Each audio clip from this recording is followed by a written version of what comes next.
The Hells Angels, the biggest and most notorious motorcycle club on the planet, have struck fear into the hearts of many. In the United States, their infamous reputation for cruelty has no boundaries. From ruthless gang wars to chilling acts of violence, they have left a trail of fear in their wake. But guess what? Their reputation doesn't stop at the US border. Across the Atlantic, the German chapter of the Hells Angels emerges as a force to be reckoned with. It's seen as one of the biggest and most influential Hells Angels chapters outside the States. Here, the Hells Angels have unleashed a wave of violence that shakes the very foundation of the underworld. With their involvement in drug trafficking, extortion, and brutal violence, they leave a lasting impact. They don't care about any rules, and they will do the impossible to achieve their goals. They stand tall, unwavering, and fearless. But their dominance is being challenged in three critical battlegrounds. Can they hold their ground and maintain their position as the ruling power, or will a new gang rise to claim the throne? Brace yourself as we witness a battle that will shape the future of the criminal underworld. The Hells Angels have enemies all around the world. But also in Germany, rival gangs don't like the appearances of the Hells Angels. In the north of Germany, they are even being attacked by the Mongols, a biker gang that originated in California and has made its presence felt in Germany as well. The Mongols became involved in a long-running feud with the Hells Angels, beginning in 1977. And with a global reach and a membership surpassing 600, the Mongols have become a significant force in the biker world. In Germany, they have established themselves as a formidable club, known for their distinctive Mongols patches and their intense rivalry with other motorcycle clubs, including the Hells Angels. The battle took place on the Reeperbahn, a street that is known for its bustling part of the city's red light district. But the street is also notorious due to its association with the Hells Angels, who have maintained control over the area. But then, the Mongols decided to make a bold statement by venturing onto the Reeperbahn street. This act was seen as a direct challenge to the Hells Angels' dominance in the area. By showcasing their club jackets and presence in the heart of the Hells Angels' territory, the Mongols aimed to assert their strength and claim their own place in the biker landscape. This bold and provocative move was seen as a declaration of war. The Hells Angels wasted no time. They immediately attacked Erkan Uzun, the president of the Mongols' biker gang, and stole his biker jacket. But here's where things take a turn. The stolen jacket finds its way onto Facebook, worn by an unexpected person, a transsexual man. This picture sets the stage for an explosive chain of events. Erkan immediately unleashed a furious message directed at Hells Angels, declaring war. This could potentially shake the criminal underworld to its very core. December 2015, and we find Erkan Uzun, the former president of the Mongols, facing the harsh reality of being taken into custody on weapons charges. However, this setback doesn't extinguish the flames of determination within the remaining Mongols. They regroup and receive reinforcements from their counterparts in Switzerland, fueled by the dream of striking it big in the criminal underworld. But here's where things take an intriguing turn. The Mongols adopt a new mantra, emphasizing their unity as a brotherhood rather than seeking trouble. They believe in simple truths and hold a unique perspective. If someone disrespects their iconic vest, it's as if they devalue their very existence. In their eyes, preserving honor means taking matters into their own hands, even going as far as beheading those who disrespect the vest. But on Christmas 2015, history kinda repeated itself. Imagine a night when a group of Mongols boldly enters the territory controlled by the Hells Angels. They proudly show off their vests, unaware of the storm brewing. Without wasting a moment, the Hells Angels launched a fierce attack, overwhelming the outnumbered Mongols in a chaotic battle. Amidst the chaos, 3 brave Mongols managed to escape, hopping into a waiting cab for safety. But the Hells Angels refused to give up. They relentlessly chased the fleeing cab, and one of them pulled out a gun. Shots ring out, tearing through the metal of the cab, shattering windows and injuring 2 of the Mongols. Alex M. takes a bullet in the back, while Hedy K. is grazed by a bullet bouncing off a surface, leaving a painful mark on his arm. Surprisingly, Kevin, a supporter from Switzerland, managed to escape unharmed, witnessing the terrifying scene unfold. The sound of gunfire echoed through the streets, sending shockwaves throughout the neighborhood. The police quickly arrived, arresting 12 Hells Angels in the area. However, the shooter managed to slip away, leaving the police unable to identify him. But the danger doesn't end there. Arash Ruja, the remaining leader of the Mongols, faces an attack in his own home. While enjoying a quiet evening with his wife, an intruder suddenly appears, covering his wife's mouth and pointing a gun at her stomach. Moments later, gunfire erupts, with the assailant shooting at Arash multiple times. Miraculously, both Arash and his wife survive, although they sustain severe injuries. In the aftermath, the authorities crack down hard on the biker gangs, arresting many key members. The Mongols eventually disband in 2016, their power diminishing. However, Arash remains defiant, declaring that the fight is far from over. The attempt on his wife's life and the attack on his parents' house fuels his determination for revenge. He issues a warning, reminding everyone that playing with fire has serious consequences. A dangerous and notorious biker battle is brewing in Western Germany. This region, which used to be a powerful industrial area, is now facing a different kind of power struggle. In the city of Duisburg, known as Germany's most disputed biker stronghold, rival motorcycle gangs are locked in a fierce conflict.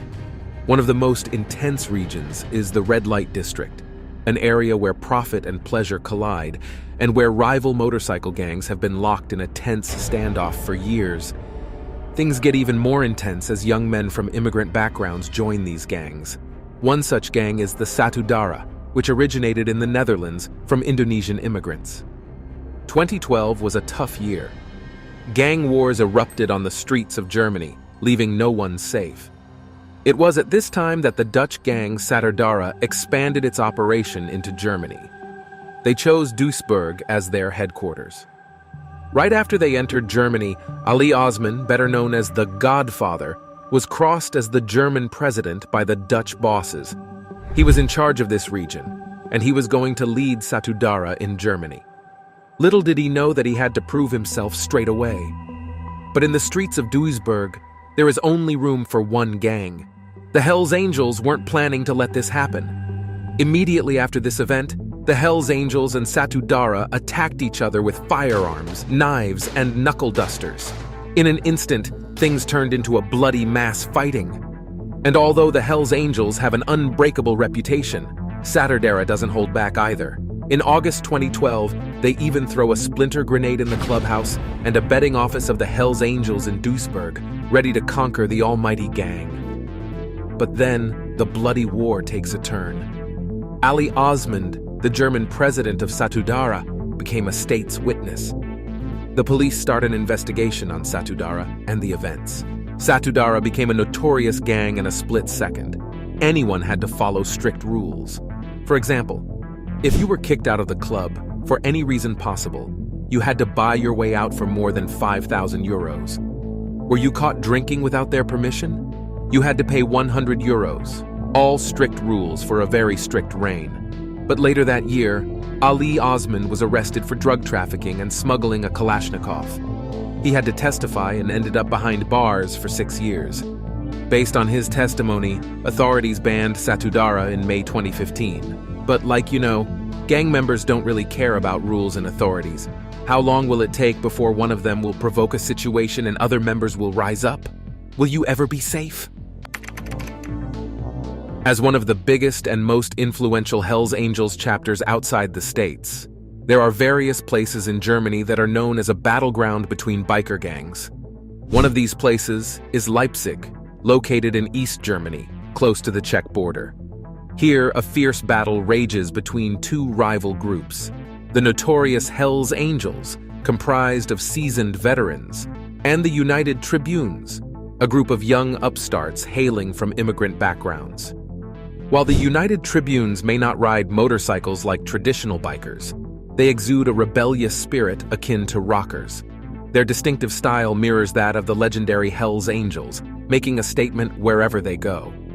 This clash is more than just a clash of generations, it's a collision of cultures and a test of who will emerge victorious. But what happens when you purposely provoke one of the most dangerous biker gangs on their own turf? In the summer of 2016, nearly 200 members of the United Tribunes gather in Leipzig, making a bold statement to both outsiders and their own ranks. Their public appearance serves two purposes: to assert their dominance over the city and to strengthen their internal bonds. The United Tribunes were founded in 2004 by Almir Kulam, a former Bosnian boxer. He is also known as Boki. They have more than 1,700 members throughout Germany and even worldwide. The United Tribunes, emboldened by their growing presence, decide to flex their muscles and display their power. But here's the twist. The city actually allows it, as it's officially labeled a funeral march for Weissel, a fallen comrade who was tragically shot by the Hells Angels. It sounds like a daring move, right? A display of strength and defiance in the face of a powerful rival. But with tensions between the United Tribunes and the Hells Angels already reaching a boiling point, one can't help but wonder if this is a wise decision.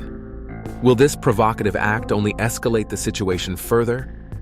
To add to the intrigue, the incident that triggered this funeral march is caught on camera. It's a scene straight out of a Hollywood movie, but the stakes are all too real. The clash between these two fierce biker gangs takes on a new level of intensity. As usual, there is only room for one gang. Who will take the stage? The notorious Hells Angels, led by Marcus, are ready to attack the young and fearless United Tribunes, led by Swarin. Without a moment of hesitation, the United Tribunes charge at the Hells Angels with an unwavering determination. Pure chaos as the clash of these fierce biker gangs unfolds. But then, a chilling moment occurs. A Hells Angels member pulls out a gun and starts firing. The bullets find their mark, striking Weissel, a young member of the United Tribunes, who falls to the ground, gravely injured. The situation intensifies when one of the Hells Angels delivers a brutal kick to Weissel's head, even with the presence of the police at the scene. The violence spirals out of control, leaving Weissel fighting for his life. Tragically, despite the best efforts of medical professionals, he dies at the hospital. The stakes are high in this conflict, and each side is determined to assert their dominance. The United Tribunes refuse to bow down to the Hells Angels. They make it clear that they will not be intimidated. The 4 members of the Hells Angels were sentenced to life in prison for opening fire on a group of United Tribunes in 2016, resulting in 1 death and 2 serious injuries. According to the judges, they had a plan to kill rivals. The Hells Angels have since been disbanded in Leipzig. As the dust settles and the echoes of the battles fade away, we are left with a profound realization. The stories we've witnessed are not merely about biker gangs and territorial disputes. They reflect the complexities of human nature, the allure of power, and the consequences of choices made in the pursuit of dominance. The clashes we've witnessed may have reached their conclusions, but the echoes of these conflicts will linger on. They serve as cautionary tales, reminding us of the destructive power of greed, ego, and unchecked ambition. Thank you for joining us on this journey through the criminal underworld. May it serve as a reminder to tread carefully and to choose wisely. Did you like this video? Make sure to subscribe to the channel and leave a comment. Make sure to check our other videos as well.